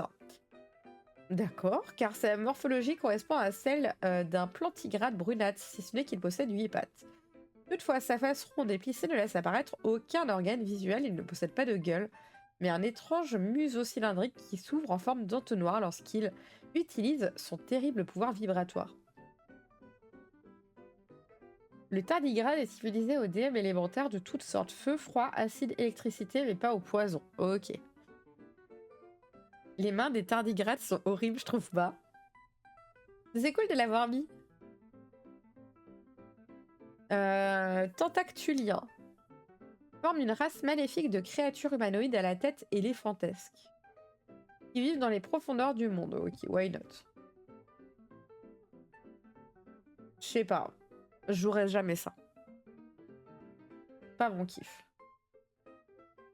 Les verbictuliens constituent la forme larvaire des tentactuliens. Ouais, bon, bref. Ok. Terreur des roches. Larve des roches. Ok. Titan, ça on connaît. Ah, j'ai tué un joueur avec un tentactulien. Il a popé comme ça. Il était là. Voilà, c'est tout. Trémor. Est une espèce de ver géant de 15 mètres. Ok, ça on connaît. Le troll, on connaît. Le Wendigo, on connaît. La Wyvern, on connaît. Un paquet de créatures. Ah, après, c'est des packs. On connaît les packs, hein. Concevoir une créature. Ouais, donc ça, c'est si vous voulez faire. Après, c'est des aides. Et bah, après, t'as des personnages dans ça, c'est très cool. Très cool. Moi, je m'en sers beaucoup en solo. Ok. Et ben, vous savez quoi? Ah. Est-ce que je reviens? Je reviens pas. Je reviens. Je suis là. Je vous ai fait peur, hein, j'avais disparu. On fait la petite pause choupipi. Et dans 3 minutes, à peu près. Même pas. On se retrouve et on attaque du coup les cités. Si jamais le nom, je retiens pas les noms, je suis la femme sans nom. La cité franche, voilà, de Chronique oubliée pour voir si c'est cool, si ça valait le coup d'attendre. Voilà. On fait ça, petite pause de 3 minutes. Soyez sages dans le chat. Et puis, à tout de suite.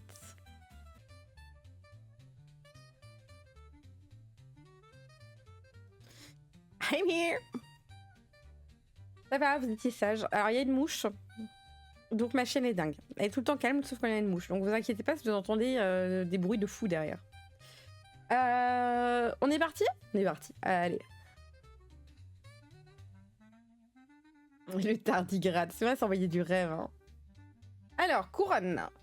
La cité franche. Alors, normalement, c'est censé être une ville qui est un peu steampunk. Et ça m'intéressait assez parce que j'ai jamais joué ce style vraiment.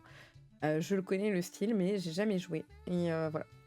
Il y a 300 ans, auprès de la cité naine de Taerdarim, un simple comptoir marchand devint couronne. Une métropole unique prospérant grâce au précieux fer rouge. Gouvernée par le puissant cénacle, la cité vit au rythme de culte de l'érable et du grondement des usines, dans une recherche permanente de croissance sous toutes ses formes.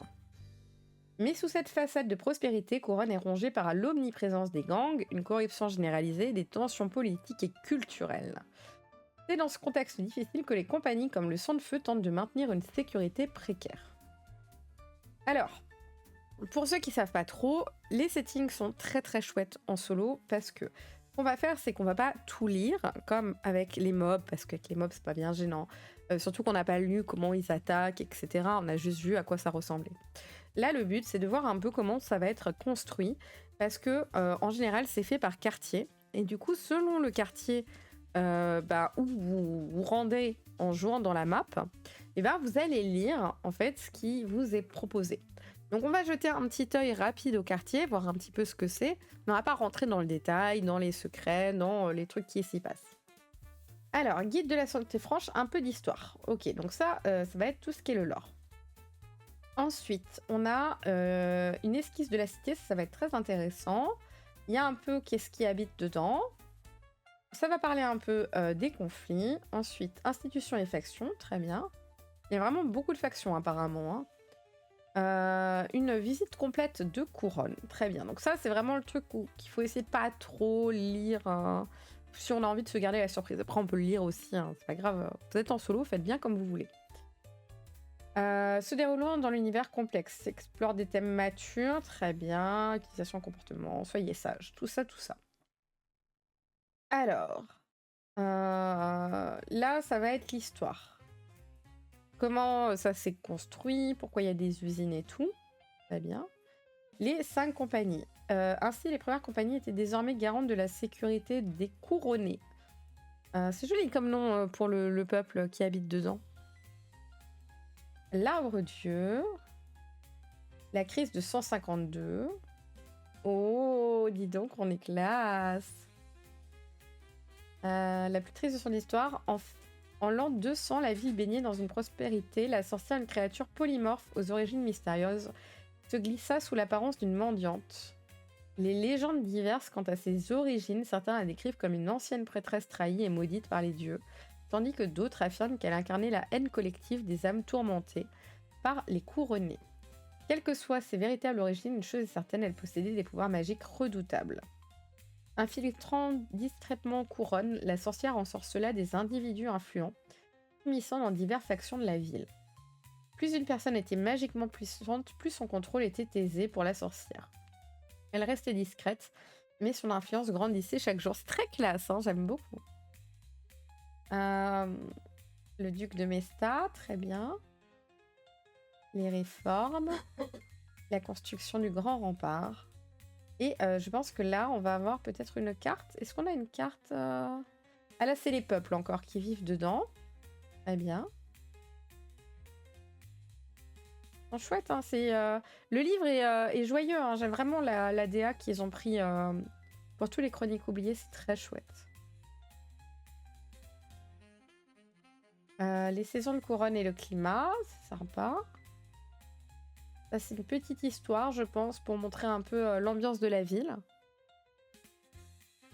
Institutions et factions. Mais on n'avait pas censé avoir une map. Est-ce qu'on peut avoir une map? Moi, j'aimerais bien voir...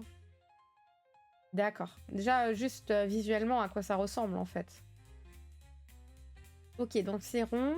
Et c'est vraiment des quartiers très précis. D'accord.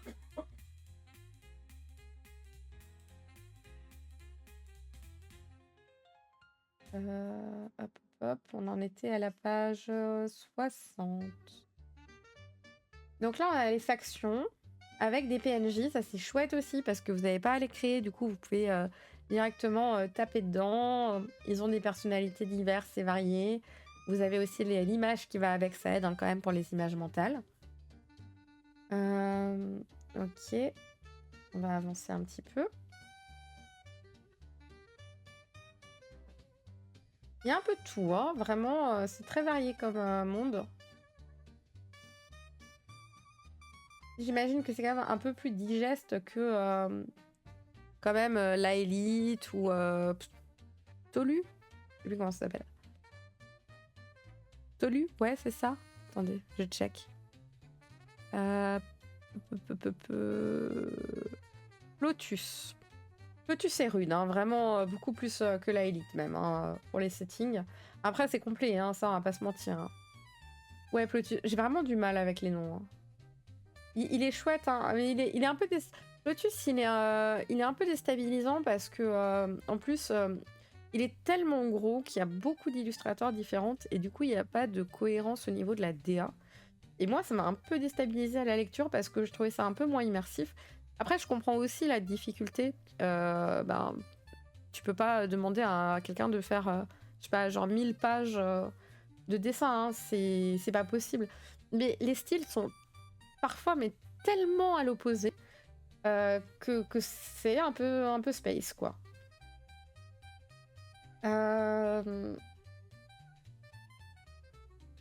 Ok, qu'est-ce qu'on est là? J'ai un peu de mal à me repérer. Une visite complète de la couronne. Ah, voilà. Le Grand Rempart. Une œuvre majestueuse d'architecture défensive. Très bien, effectivement, c'est plutôt badass. Le district de fer. Occupe une position stratégique au nord-ouest de la cité de Couronne, composée de 3 quartiers dynamiques, les brumes, les fonderies et les artisans. Donc ça, c'est le quartier des brumes. Environ 5000 habitants, un peu tout, membres des collèges de magie, artisans et artistes. Il y a aussi marqué la sécurité, ça c'est bien sympa. Ensuite, vous avez la map avec les différents points. C'est chouette aussi pour jouer en bac à sable dedans et tout. Est un quartier emblématique de Couronne qui porte en lui une histoire riche et mouvementée. Autrefois un marécage inhospitalier, ce territoire fut conquis par la volonté des premiers habitants de la cité. Ils entreprirent d'assécher les terres et de construire leur demeure sur ces fondations humides et instables. Très bien. Les brumes s'étendent devant le visiteur telle une toile vivante, mélangeant la poésie des ruelles étroites et colorées avec la sérénité des canaux serpentant entre les édifices. Vous voyez, je trouve vraiment que c'est avec ce genre de petites descriptions en fait que ça aide beaucoup, quoi. Les collèges de magie, donc oui, puisque c'est un quartier très magique. C'est un bon début aussi pour une aventure si vous voulez vous lancer dans une nouvelle campagne Chronique oubliée.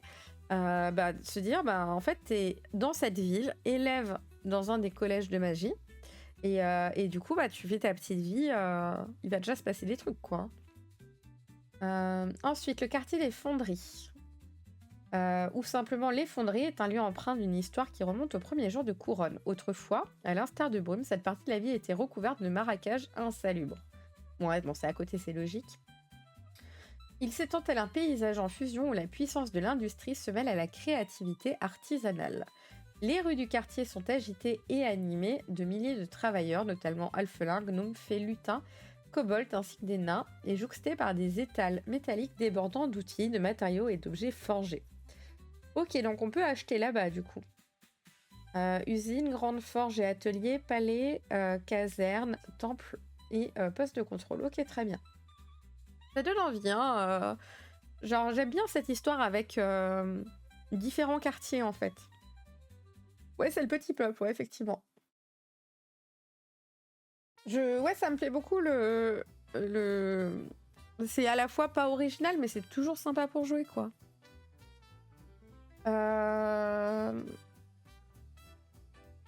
L'usine Timber, ok. Donc là, on est dans le détail, hein. Ça, vous allez voir quand vous êtes dedans.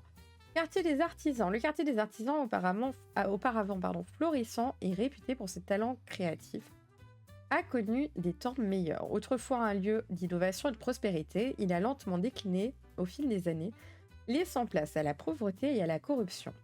Jadis renommé pour ses maîtres artisans et ses commerçants prospères, le quartier a vu son économie être affectée par la montée de la concurrence de l'usine. Ok.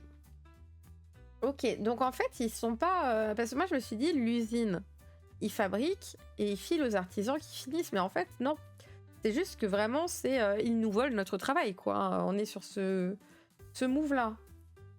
Le quartier des artisans se déploie dans un dédale de ruelles tortueuses, créant un labyrinthe urbain chargé d'une atmosphère sombre et laborieuse. Plus que partout ailleurs à Couronne, les vénales y sont étroites et insalubres. Ok, donc ça craint un peu... La corruption règne en maîtresse ici, laissant libre cours aux escroqueries Bah ouais, parce que du coup, ils arrivent plus à vendre leurs trucs, j'imagine. C'est sympa. Vous pouvez commencer en étant un voleur dans ce quartier-là aussi, ça c'est chouette. Ensuite, le faubourg de la Pestilence. Eh ben, c'est joyeux. Autrefois un quartier prospère et florissant, bien qu'humble, nommé le faubourg du Couchant. Le faubourg de la Pestilence a sombré dans l'obscurité et la misère au fil des décennies qui ont suivi l'attaque de la sorcière. Ah ouais, c'est sûr, elle a fait du dégât. Hein. Jadis une zone commerçante animée, il a été frappé il y a quelques années par une terrible épidémie. La mauve peste, qui a disséminé une grande partie de sa population. Depuis est devenu un endroit sinistre, marqué par la désolation et la décrépitude. Les rues auparavant animées sont maintenant envahies par les mauvaises herbes et les bâtiments en bois délabrés sont couverts de moisissures, donnant à ce lieu une atmosphère lugubre et mélancolique. Il doit y avoir des trucs pourraves qui se cachent là-dedans. D'accord. La bonne ambiance. Quartier de l'Orme. Au fil des siècles, le quartier de l'Orme a connu bien des vicissitudes. Autrefois, il était le berceau d'une communauté prospère de paysans. Ouais, en fait, partout, c'est la merde. Hein. Symbole de force et de résilience. Cependant, avec l'essor de l'usine, timber et l'afflux massif de travailleurs journaliers, le quartier a progressivement sombré dans la pauvreté et la désolation. La population dense et hétéroclite a façonné une nouvelle identité pour l'Orme, marquée par la précarité et le dur labeur. L'histoire du quartier résonne encore dans les murmures des ruelles étroites, témoins silencieux de son passé glorieux. Jadis fier et prospère, l'Orme a été témoin de bouleversements socio-économiques et de changements plus terre-à-terre qui ont laissé des cicatrices profondes. Les vestiges de la prospérité passée se mêlent aux réalités sombres du présent, donnant naissance à un quartier complexe et contrasté. Intéressant.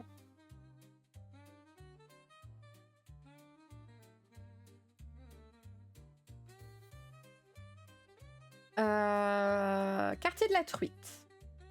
On remonte à plusieurs siècles, mais bon, à chaque fois ils nous disent que c'est vieux. Oui, bon, on se doute, hein. Le hameau s'est développé pour devenir un quartier prospère, grâce à sa position stratégique et à son port colossal, créé par le Cénacle il y a un siècle. Ah, ça c'est sympa. Du coup, c'est le gros port où il y a plein de choses qui se passent. Le grand port, principal port de Couronne, s'est développé au cœur du quartier, attirant les marchands, les capitaines et les commerçants de toutes les contrées. Il est alors devenu un centre névralgique du commerce et de l'activité économique de la cité. Ok. Donc là, on se la pète un peu plus. Le bistrot s'appelle Twitter. Ah, trop cool! Quartier Ivoire. Il y a 250 ans, lors de la fondation, vit le jour grâce à l'ambition et la magie puissante du maître maçon Semi-Malseroy. Basse-le-Roi, pardon. Membre exilé de la prestigieuse maison Malseroy, du coup. Banni de machin pour avoir défendu des idées radicales en faveur de la paix et du partage des richesses avec les autres peuples, Semi créa un havre de paix pour les nains de la région. Avec l'aide d'ouvriers, le magicien et des maîtres maçons nains, il érigea 9 phalanstères. Je ne sais pas ce que ça veut dire phalanstère. Alors si vous savez ce que veut dire phalanstère, dites-moi. D'immenses bâtiments quasi monolithiques d'un blanc ivoire de 10 étages qui donnèrent le nom du quartier. Donc là-bas, c'est carrément des buildings. De nos jours, les 9 phalanstères du coup, c'est des buildings. S'élèvent toujours dans le quartier ivoire, imposant témoin du passé glorieux de la cité. Cependant, l'éclat de leur blancheur s'estompe graduellement, la pierre s'effrite, la peinture s'écaille et les conditions de vie se dégradent. Ok. Original, c'est sympa. Le faubourg des errants. Il fut un temps où le faubourg des errants n'était pas qu'une étendue de misère et de désespoir jadis. Il s'agissait d'un quartier prospère, vibrant de vie et d'activité, animé par le flux constant de marchands, de pêcheurs et de voyageurs qui fréquentaient les quais le long du fleuve. Les rues étaient colorées de marchands en plein air et d'auberges accueillantes, blablabla. Il y a un siècle, tout changea. L'ombre de la sorcière s'abattit sur Couronne. Ah bah c'est vraiment elle, la vénère de l'histoire. Déclenchant une série d'événements qui bouleversent la vie de la cité. Le faubourg des errants fut frappé de plein fouet. Les rues autrefois vivantes se vidèrent rapidement à mesure que les habitants fuyaient les horreurs infligées par la magie déchaînée de la sorcière jusqu'à sa défaite. Alors que la cité commençait à se relever, un nouvel acteur entra en scène apportant avec lui une toute autre forme de désolation, l'usine Timber. Donc c'est vraiment axé sur le fait que... comment on appelle ça? L'industrialisation a tout niqué, quoi. Enfin, a tout changé, en tout cas. Il est sympa. Le quartier du Temple. Au cœur des méandres de l'histoire de Couronne, le quartier du Temple s'enroule autour d'une origine énigmatique et extraordinaire. C'était une époque où la ville traçait encore ses premiers pas dans l'ombre du grand rempart. L'histoire chuchote que les racines du quartier du Temple plongent profondément dans un univers, dans un événement d'une singulière grandeur, la naissance d'une figure emblématique de la cité, l'érable primordial. Ok.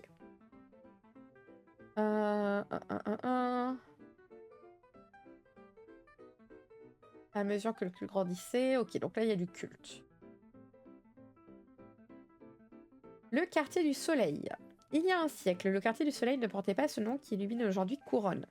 Il était autrefois un lieu de désolation et de ténèbres, frappé par les pouvoirs de la sorcière, toujours elle, hein, vilaine. Les rues qui abondent désormais de lumière éclatante étaient auparavant plongées dans les ombres inquiétantes de la magie. Sous l'emprise de la sorcière, le quartier fut le théâtre d'un chaos dévastateur. Les rues étaient déchirées par des flammes magiques, blablabla.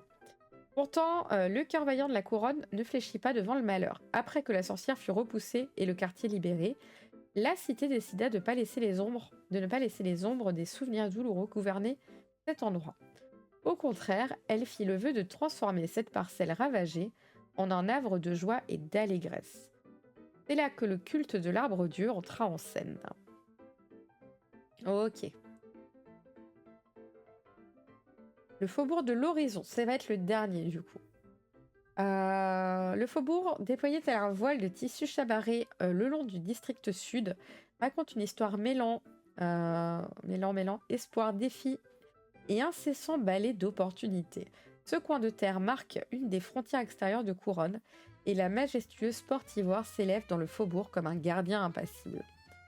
Signalant le début de la dernière étape vers la cité tant convoitée, le faubourg fut conçu comme un terrain d'attente, un purgatoire, un seuil entre les rêves abstraits de richesse et la dure réalité couronnaise, dans lequel des centaines de voyageurs, de marchands, de saltimbanques, de pèlerins et de réfugiés se rassemblent.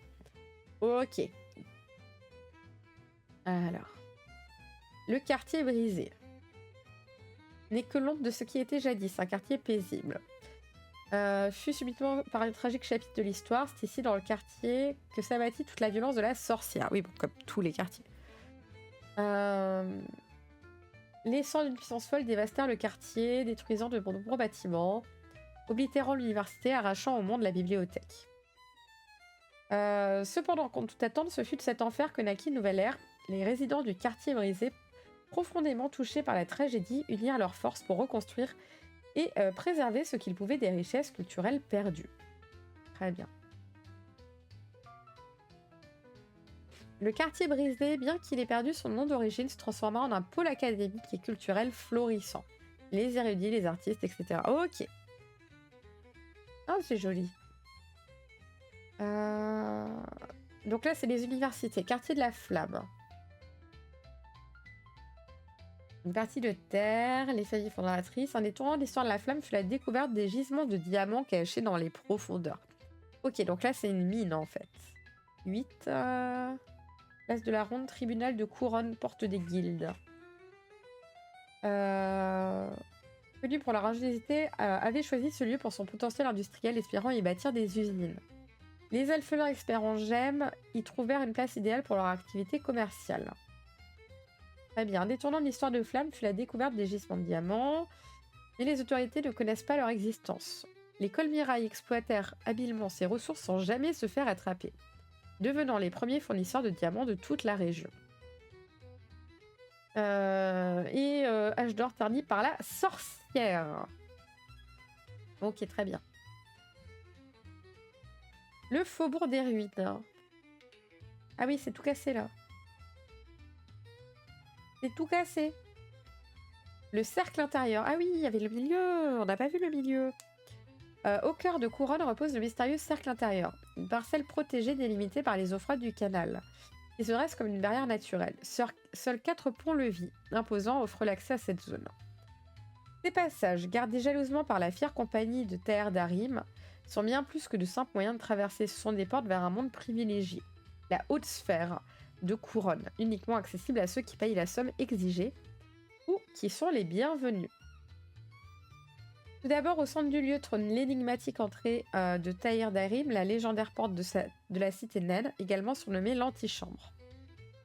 Pourtant largement inconnue des étrangers, forme la résidence de la noble maison Malceroy. Ces lourds battants de fer rouge sont fermés à la curiosité du monde extérieur, gardés par la solidité des constructions naines et l'intransigeance des sentinelles. Vous voyez, en termes d'infos, arrêtez-vous là, regardez pas ce qu'il y a à l'intérieur, gardez-vous la surprise. Ça le fait. Ok. Et du coup, là, il y a la légende avec... Il y a les numéros, là? Ouais. Bah, c'est tout petit. Eh ben, c'était cool, hein. Je sais pas ce que vous en avez pensé. Ça donne bien envie de jouer dedans, de commencer en tant qu'habitant, en fait, d'un des quartiers. Après, vous pouvez venir de l'extérieur. Dans une partie, vous pouvez dire, à un moment, bah, je vais dans une ville, bah, c'est cette ville-là. Ça le fait bien. Mais même commencer une aventure directement là-dedans en se disant, bah là, bah voilà.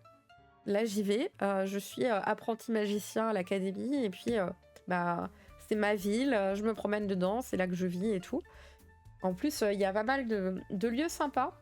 Bah, du coup, là, on voit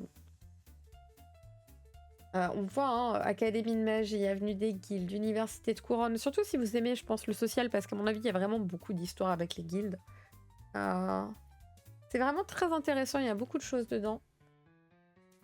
Je suis assez contente, hein. 300 pages de setting, c'est pas rien. Sans que ce soit aussi imbuvable que d'autres, dans le sens où ils sont bien aussi, mais un peu sportifs, on va pas se mentir. Voilà, donc très chouette. C'était plutôt bien équilibré. J'en suis assez contente. C'était des bonnes lectures en fait, hein, ce soir. On s'est bien marré avec le bestiaire. Il y avait vraiment des trucs originaux. Pareil avec du coup la ville, ça donne carrément envie de lancer une partie et de faire un perso. Vive le solo. Peut-être ce week-end si j'ai un peu de temps.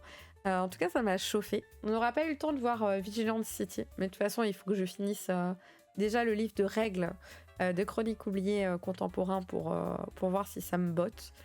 Ou peut-être que je retourne sur la V1. C'est possible aussi. Je sais pas encore, faut que je finisse. Mais voilà. Et ben, dans tous les cas, moi, j'espère que vous avez passé un bon moment. Est-ce qu'on a...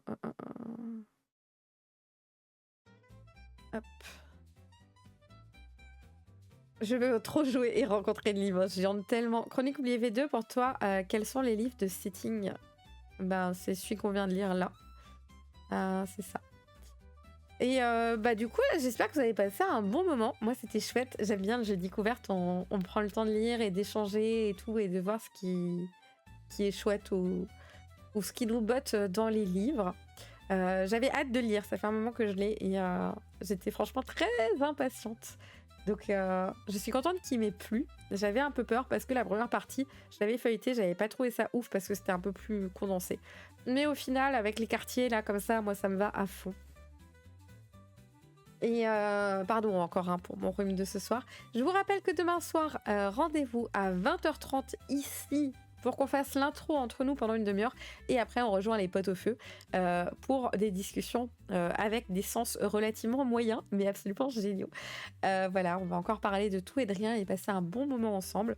N'hésitez pas à venir sur la commu si vous voulez rester avec les autres ou à me suivre sur YouTube pour mes vidéos de présentation de jeux, un peu plus montées du coup.